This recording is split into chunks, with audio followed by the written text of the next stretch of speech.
एक समय की बात है, एक गांव में शालिनी अपने पति कुलदीप के साथ रहा करती थी। शालिनी और कुलदीप की शादी को 10 साल हो गए थे, लेकिन इतने साल होने के बाद भी उनकी कोई संतान नहीं थी, जिस कारण से शालिनी और कुलदीप बहुत परेशान रहा करते थे। शालिनी जब भी आस पड़ोस में बच्चों को खेलते हुए देखती तो उसकी आंखें भर आती थी। काश मेरी भी कोई अपनी बेटी होती तो कितना अच्छा रहता, मैं उसे सारी खुशियां देती। ऐसा सोचकर शालिनी उदास हो जाती है। ऐसे ही दिन बीत रहे होते हैं। एक दिन शालिनी के घर उसकी दूर की बुआ शोभा आती है। शोभा एक बहुत ही अच्छी औरत थी। जब भी शालिनी को कुछ न कुछ दिक्कत होती तो वो अपनी बुआ से ही बात किया करती थी। ऐसे ही एक दिन शोभा और शालिनी बैठकर टीवी देख रहे होते हैं। तभी शोभा बोलती है, शालिनी बुरा न मानो तो मैं तुम्हें एक बात बोलूं? जी बुआ जी, बोलिए क्या बात है। पूरे 10 साल हो गए हैं तुम्हारी शादी को, लेकिन तुम्हारी अभी तक कोई संतान नहीं हुई है। जी बुआ जी, आप सही कह रही हैं, लेकिन मैंने सभी डॉक्टर को दिखा लिया और कितना पूजा पाठ भी किया, लेकिन शायद भगवान ने मेरी किस्मत में कोई संतान ही नहीं लिखी है। अब आप ही बताइए मैं क्या करूं? शालिनी, मेरी दूर की चाची की बेटी को भी यही परेशानी थी। उसने मुझे बताया कि यहाँ से दूर काली पहाड़ी पर स्थित मंदिर में जाकर उसने दर्शन किया, जिसके बाद 2 महीने में ही उसे खुशखबरी मिल गई। अच्छा बुआ जी, ऐसा है क्या? मैं भी इनसे बोलूंगी, जिसके बाद हम भी उस मंदिर में जाएंगे। क्या पता भगवान हमारी सुन ले। शाम को अपने पति के ऑफिस से आने के बाद शालिनी अपने पति को सब कुछ बताती है, जिसके बाद कुलदीप भी मंदिर में जाने के लिए राजी हो जाता है। अगले दिन शालिनी और कुलदीप मंदिर चले जाते हैं और शोभा अपने घर के लिए निकल जाती है। 1 से 2 दिनों के सफर के बाद वो दोनों मंदिर पहुंच जाते हैं। हे भगवान जी, मैंने ऐसा क्या पाप किया है जो आप मुझे इसकी सजा दे रहे हैं? अभी तक आपने मुझे किसी चीज की कमी नहीं दी, लेकिन मेरे पास सिर्फ एक ही चीज की कमी है। आप चाहे तो मेरा सब कुछ मुझसे ले लीजिए, लेकिन मुझे एक संतान दे दीजिए। आप मुझ पर थोड़ी सी दया दिखाइए, मुझे संतान दे दीजिए। शालिनी और कुलदीप दोनों भगवान जी के आगे हाथ जोड़कर खड़े रहते हैं और अपनी प्रार्थना मांगते हैं। ऐसे ही दिन बीत रहे होते हैं। 3 महीने के बाद जब शालिनी को पता लगता है कि वो माँ बनने वाली है, तो उसकी खुशी का ठिकाना नहीं होता। वो शाम को अपने पति को ये खुशखबरी सुनाती है। बहुत ही बड़ी खुशखबरी की बात है। आज तक हम जिसके लिए तरसते रहे, भगवान ने हमें वो खुशी दे दी। तुम पापा बनने वाले हो और मैं माँ। सचमुच शालिनी, मुझे तो विश्वास ही नहीं हो रहा। इस खुशखबरी से कुलदीप और शालिनी फूले नहीं समाते। इसी तरह कुलदीप अपनी पत्नी शालिनी का अच्छे से ध्यान रखने लगा। देखते ही देखते 9 महीने बीत जाते हैं। शालिनी एक बहुत ही प्यारी सी बच्ची को जन्म देती है। उन दोनों ने मिलकर उस प्यारी सी बच्ची का नाम रूमी रखा। रूमी के आ जाने के बाद उनके घर में किसी चीज की कोई कमी नहीं थी। वो बहुत ज्यादा खुश रहने लगे और वो अच्छे से अपनी बच्ची का लालन पालन करने लगते हैं। ऐसे ही पूरे 10 साल बीत जाते हैं। एक दिन अचानक शालिनी की तबीयत खराब होने के कारण अचानक उसकी मौत हो जाती है, जिसके बाद जैसे तैसे कुलदीप अपने आप को संभालता है और अपनी बेटी का अच्छे से ख्याल रखता है। लेकिन अपनी बच्ची की अच्छी परवरिश के लिए आस पड़ोस और रिश्तेदारों की बातें सुनने के बाद वो दूसरी शादी करने का फैसला लेता है। कुलदीप कुंती नाम की औरत से दूसरी शादी कर लेता है। कुंती की अपनी भी एक बेटी थी, जिसका नाम था गौरी। कुंती और गौरी बहुत ही ज्यादा तेज और चालाक थी। थोड़े दिनों तक तो कुंती रूमी का अच्छे से ख्याल रखती है, लेकिन जल्दी वे अपना रंग दिखाना शुरू कर देती है और रूमी से घर का सारा काम कराने लगती है और धीरे धीरे वो रूमी पर हाथ भी उठाने लगती है। रूमी कुंती से बहुत ज्यादा डरा करती थी, जिस कारण से वो अपने पिता से कोई भी बात नहीं बताया करती थी। कुंती धीरे धीरे रूमी पर बहुत अत्याचार करने लगती है और उसे बासी खाना खाने को दिया करती, और जो कोई भी नए कपड़े कुलदीप अपनी बेटी के लिए लाता वो कुंती रूमी से छीनकर अपनी बेटी को दे दिया करती। क्यों रे कलमुही, बड़ी आई तू नए कपड़े पहनने वाले? ये नए कपड़े मेरी बेटी के लिए बने हैं। तुझे तो मेरी बेटी के सारे उतरन पहने हैं। हम आप सही कह रही हैं। वैसे भी ये इस घर की नौकरानी है, नए कपड़े पहनकर क्या करेगी? ऐसे ही कुंती और गौरी हमेशा रूमी को उल्टा सीधा बोला करती थी। एक दिन गौरी जोर जोर से रोने लगती है। तभी उसके पास कुंती आती है और पूछती है, क्या हुआ मेरी बेटी, तुम क्यों रो रही हो? मम्मी मम्मी, पापा उस रूमी के बच्चे के लिए एक बहुत ही अच्छी डॉल लेकर आए हैं और मेरे लिए सिर्फ एक टेडी भी है। मुझे तो डॉल चाहिए, इसीलिए आप कैसे भी करके मुझे डॉल दिलवाइए। बस बेटा, इतनी सी बात, तो चिंता मत कर, मैं तुझे अभी डॉल लाकर देती हूँ। इतना बोलने के बाद कुंती रूमी के पास जाती है और उसके हाथ से डॉल छीन लेती है और जाकर अपनी बेटी को देती है। रूमी रोते रोते वहाँ से चली जाती है, क्योंकि ये पहली बार नहीं था। जब से उसकी दूसरी माँ घर में आई थी, तब से उसके साथ ऐसा कुछ न कुछ होता ही रहता था। रूमी उदास होकर अपने कामों में लग जाती है। ऐसे ही दिन बीत रहे होते हैं।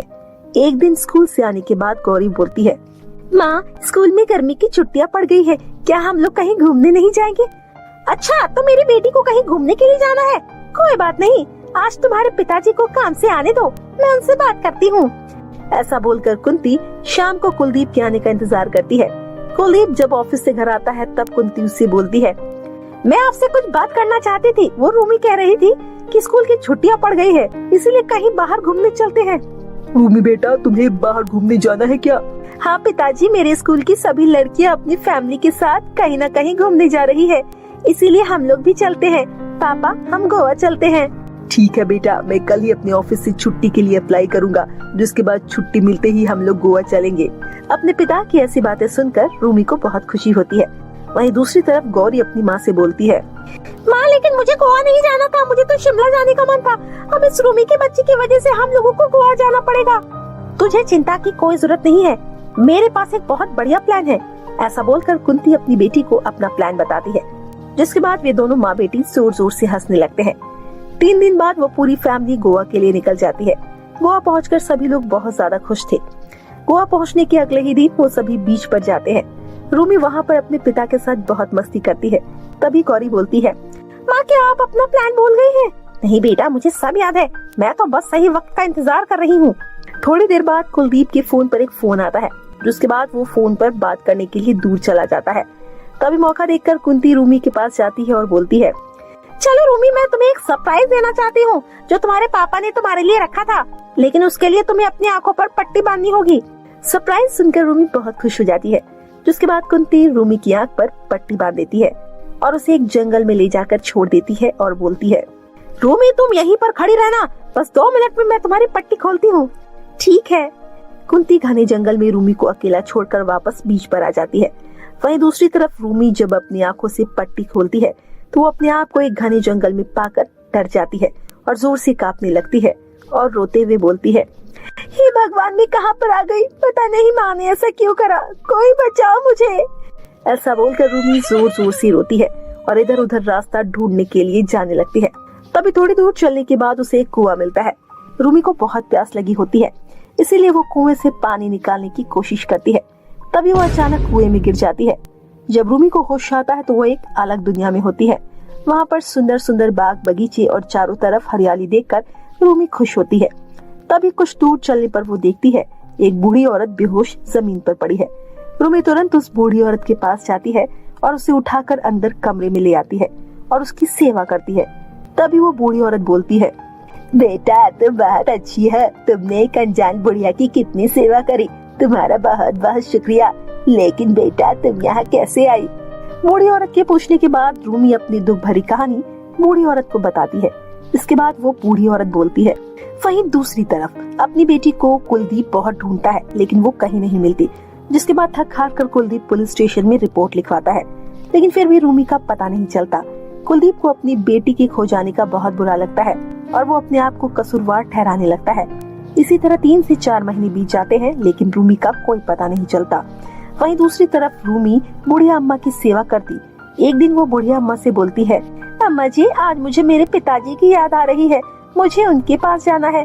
अब तो आप बिल्कुल ठीक हो गई है ना? मेरे पिताजी को मेरी चिंता हो रही होगी। बस इतनी सी बात, मैं तुम्हें एक जादुई फ्रॉक देती हूँ, जिसकी मदद से तुम घर पहुँच जाओगी। साथ में मैं तुम्हें एक जादुई आईना देती हूँ, जिसकी मदद से कुंती की सारी असलियत सामने आ जाएगी।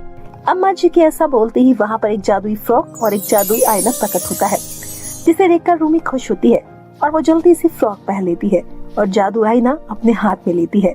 रूमी के ऐसा करते ही वो वहाँ से गायब हो जाती है, सीधा अपने घर पहुँचती है। तभी वो अपने पिता के पास जाती है और बोलती है, देखो पिताजी, आपको चिंता करने की जरूरत नहीं है, मैं आ गई आपके पास। अपनी बेटी को अपनी आंखों के सामने देखकर कुलदीप की आंखों में आंसू आ जाते हैं और वो अपनी बेटी को गले से लगाता है। जिसके बाद रूमी अपने पिता को सारी सच्चाई बता देती है। तभी जादुई आईने से एक प्रकाश निकलता है और उसके द्वारा कुंती ने जिस तरह से रूमी की आंखों पर पट्टी बांधकर उसे जंगल में छोड़ दिया था, ये सब कुछ दिखाई दे जाता है। ये सब देख कुलदीप को गुस्सा आता है और वो अपनी बेटी के साथ जाकर पुलिस स्टेशन में जादू आईना की मदद से पुलिस वालों को सब दिखा देता है। जिसके बाद पुलिस कुंती को गिरफ्तार करने के लिए घर पर आती है। पुलिस को देख कुंती के हाथ पांव कांपने लगते हैं और जब वो रूमी को देखती है तो सब कुछ समझ जाती है। तभी वो बोलती है, मुझे माफ कर दीजिए, मुझसे बहुत बड़ी गलती हो गई, लेकिन अब से ऐसा बिल्कुल नहीं होगा। भगवान के लिए मुझे गिरफ्तार मत करिए। कुंती, तुमसे गलती नहीं हुई है, बल्कि तुमने जानबूझकर ऐसा किया है। मैंने हमेशा तुम्हें अपनी पत्नी का दर्जा दिया, लेकिन तुमने कभी भी मेरी बेटी को माँ का सुख नहीं दिया, हमेशा उस पर अत्याचार किया।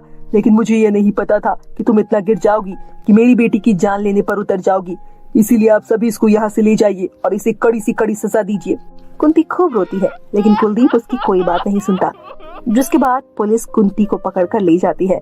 जिसके बाद कुलदीप गौरी को उसकी नानी के घर छोड़ देता है और वो अपनी बेटी रूमी के साथ हंसी खुशी से रहने लगता है। तो मेरे प्यारे दोस्तों, कैसी लगी आपको हमारी ये कहानी? कमेंट कर जरूर बताएं। कहानी अच्छी लगी हो तो वीडियो को लाइक, चैनल को सब्सक्राइब करना ना भूलें। फिर मिलती हूँ आपसे मजेदार इंटरेस्टिंग कहानी के साथ। तब तक के लिए बाय बाय दोस्तों।